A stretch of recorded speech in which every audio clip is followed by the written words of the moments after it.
Puji nama Tuhan. Salam sejahtera dalam kasih Tuhan Yesus Kristus. Kita kembali bertemu dalam renungan 79. Kita akan membaca bersama-sama dalam Injil Matius pasal 19 dan juga Injil Markus pasal yang ke-10.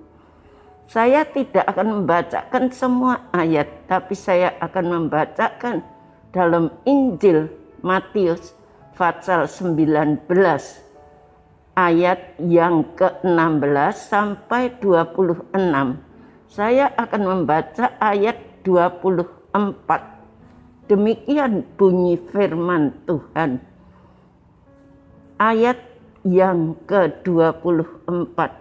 Sekali lagi aku berkata kepadamu, lebih mudah seekor onta masuk melalui lubang jarum daripada seorang kaya masuk ke dalam kerajaan Allah.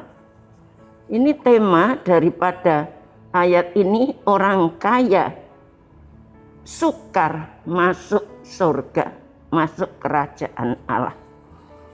Kalau kita membaca dalam ayat ini, kita menyimak pernyataan ayat firman Tuhan di atas, pasti kita terkejut. Kalau begitu, kalau kita mau masuk ke surga, apakah kita harus menjadi orang miskin lebih dulu?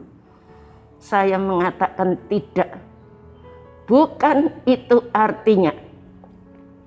Kita tidak usah menjadi orang miskin dalam keadaan serba pas-pasan. Itu tidak jawaban firman Tuhan.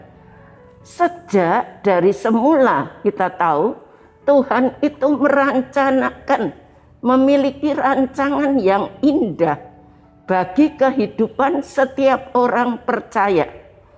Sebagaimana tertulis di dalam Yeremia pasal 29 ayat yang ke-11, demikian bunyi firman Tuhan. Sebab aku mengetahui rancangan-rancangan apa yang ada padaku mengenai kamu. Demikian firman Tuhan, yaitu rancangan damai sejahtera dan bukan rancangan kecelakaan, untuk memberikan kepadamu hari depan yang penuh dengan harapan.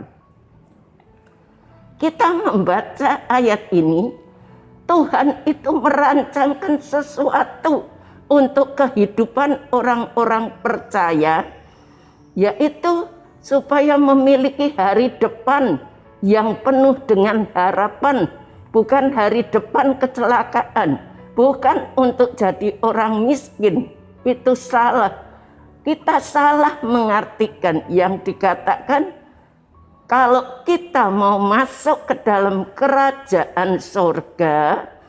Di sini dikatakan lebih sukar, lebih mudah seekor onta masuk ke dalam lubang jarum daripada orang kaya masuk ke dalam kerajaan Allah. Yang diartikan orang kaya ini adalah kaya di dalam dosa, kaya di dalam segala perbuatan-perbuatan yang tidak berkenan kepada Tuhan. Rencana Tuhan bagi kita adalah hari depan yang penuh dengan harapan, masa depan cerah, bukan masa depan suram. Tuhan menghendaki setiap anak-anak Tuhan mempunyai masa depan yang cerah. Tuhan ingin setiap orang itu mengalami berkat-Nya, sehingga hidupnya pun menjadi berkat bagi orang banyak, bagi orang lain, juga membantu pekerjaan Tuhan di muka bumi ini. Itu tujuan Allah.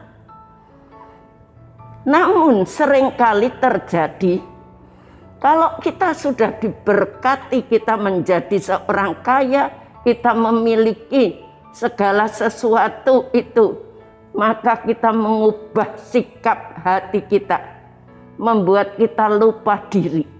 Biasanya kalau kita sudah diberkati jadi kaya, kita lupa diri, kita mulai lupa ibadah, kita mulai meninggalkan Tuhan, jauh daripada Tuhan dan sebagainya. Saya waktu praktek di Jakarta, ada seorang pemudi. Dia tadinya belum diberkati, tidak dapat pekerjaan. Dia datang ke gereja dan dia berkata kepada kami, doakan supaya saya mendapatkan pekerjaan yang baik, saya akan lebih setia. Sebelum dia diberkati, dia setia, rajin doa, rajin ibadah, ibadah umum, ibadah pemuda dan sebagainya, melayani sekolah minggu. Tapi sesudah dia diberkati dalam pekerjaannya, dia mulai meninggalkan doa pagi, dia mulai meninggalkan ibadah pemuda, dia mulai meninggalkan pelayanan sekolah minggu dan sebagainya. Akhirnya sampai hari Minggu pun dia tidak datang ibadah kepada Tuhan. Kalau kami datang besuk kepada dia, dia mengatakan uang itu adalah waktu. Nanti untuk cari Tuhan nanti, yang penting uang lebih dulu. Lah itu yang sering kali terjadi dalam kehidupan seseorang yang sudah diberkati, memiliki materi lebih, dan itu bisa mengubah sikap hatinya, membuat dia lupa diri. Dan juga yang utama dalam hidup itu, kita tahu dia berada di dalam luar kehendak daripada Tuhan. Tuhan tidak lagi sebagai yang utama seperti sebelum dia diberkati. Firman Tuhan di dalam Injil Matius 6 ayat 21 dikatakan demikian, karena di mana hartamu berada, di situ juga hatimu berada. Jadi kita tahu kalau kita memiliki harta, ya di situ hati kita. Seringkali kalau kita sudah diberkati, kita lupa diri, kita lupa Tuhan, kita lupa ibadah, kita lupa doa kepada Tuhan, kita lupa membaca firman Tuhan.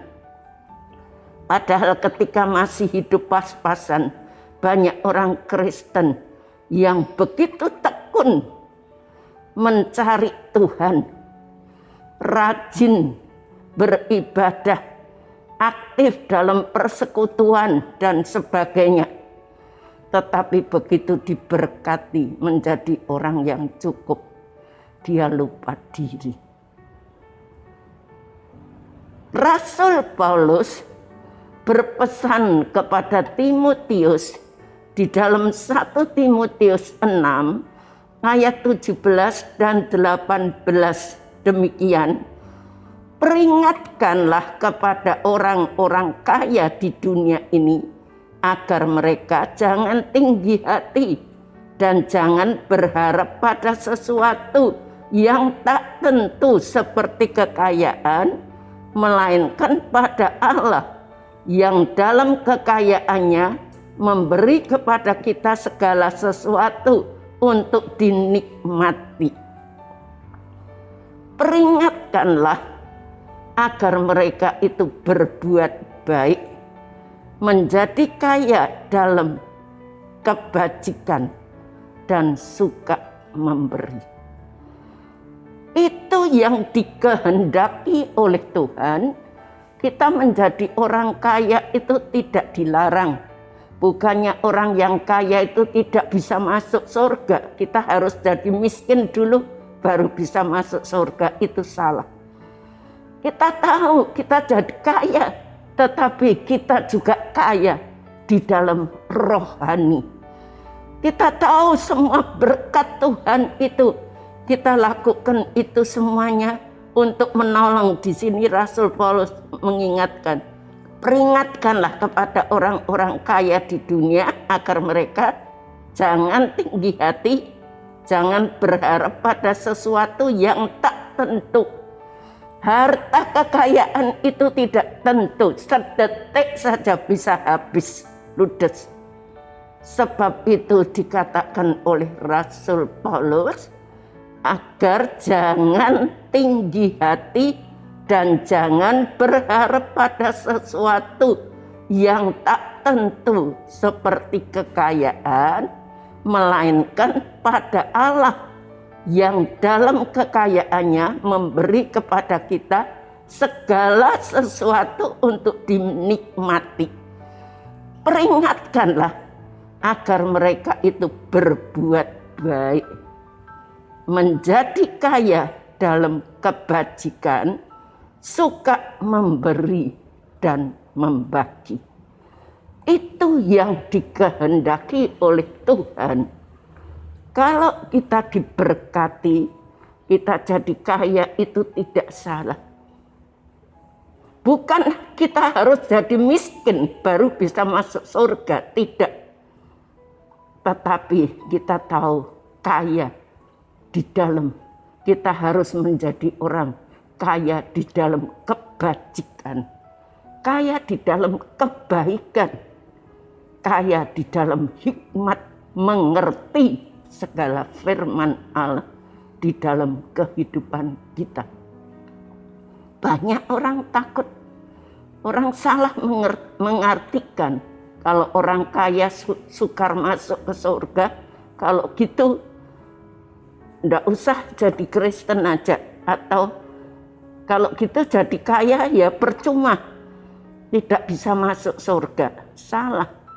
Bapak Ibu saudara sekalian, kita tahu Tuhan pun menghendaki merancangkan masa depan kita itu penuh dengan pengharapan, penuh dengan berkat yang Tuhan sudah sediakan. Itu rancangan Tuhan dalam hidup kita. Sekian firman Tuhan, Tuhan Yesus memberkati. Mari kita berdoa bersama-sama. Bapa yang ada di dalam surga, kami datang kepadamu mengucapkan syukur kehadapan hadirat-Mu buat firman-Mu. Ajar kami mengerti firman-Mu. Kami tahu Tuhan, Engkau berbicara kepada kami supaya kami yang Engkau sudah berkati, kami boleh senantiasa melakukan apa yang menjadi kehendak-Mu di dalam hidup ini Tuhan. Karena kami tahu semua kekayaan dunia ini hanya sementara. Sebab itu ajar kami mengerti firman-Mu.